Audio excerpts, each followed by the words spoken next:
Oggi, come dire, festeggiamo i 25 anni dalla fondazione di AGIA ai giovani di C Agricoltori Italiani, un momento molto importante, sicuramente di celebrazione, ma anche di riflessione rispetto alle lotte, le battaglie, i confronti, i dialoghi che ci sono stati in questi 25 anni e che hanno portato i giovani in agricoltura ad avere sicuramente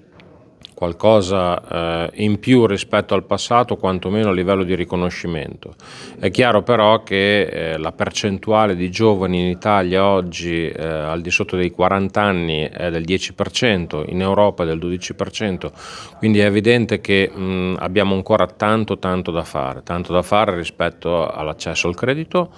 all'accesso al bene terra, cercare di valorizzare di più e meglio i giovani, ma soprattutto cercare di creare loro delle prospettive. La prospettiva viene data dal reddito, quindi dobbiamo noi come senior, prima fra tutti, cercare di mettere in condizioni i giovani di poter lavorare con maggiore tranquillità e serenità per poter investire, per poter lavorare di più nei campi, sì, ma cercare anche di mettere in campo nuove tecnologie che possano mettere in sicurezza l'azienda da un lato e dall'altro lato ovviamente garantire anche